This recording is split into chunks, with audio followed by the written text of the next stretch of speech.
This is Priti Patel, and this is her brand new, kind of Australian-style points-based immigration system set to take effect from 2021.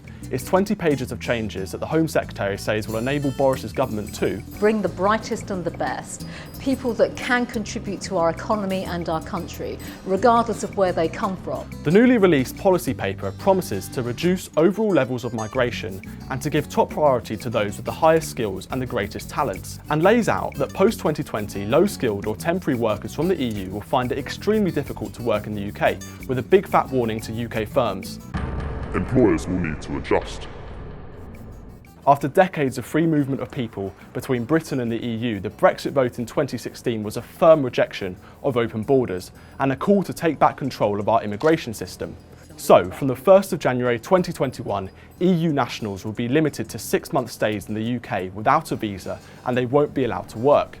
EU citizens will be judged the same as non-EU nationals. Those hoping to come to the UK will need to tally up 70 of Priti Patel's points to be permitted passage to live and work in the country.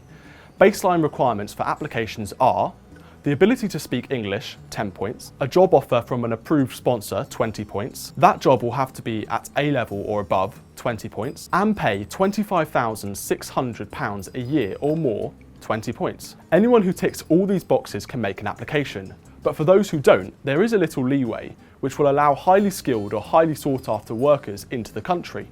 Those applicants can trade points earned from other characteristics to make up where they are lacking in other areas. So, an applicant who is offered a job paying £20,480 a year, the bare minimum salary allowance, can tally up extra points if they hold a PhD in a subject area relevant to their offered role.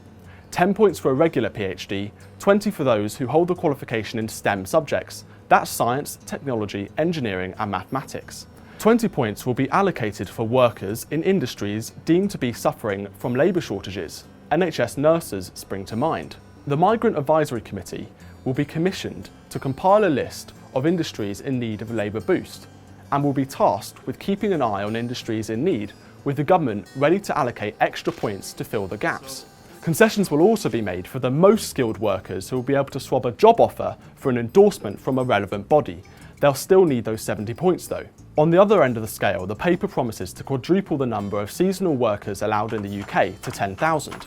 Students too will be subject to the new points-based rules. They'll need to speak English, be financially self-sufficient and have a confirmed place from an approved educational institution. However, not everyone is happy with a new points-based system, with critics warning British businesses will struggle to keep up with the pace of change. For Brexiteers, however, the changes will be seen as confirmation that their pleas for the government to take back control of immigration in Westminster have been heard.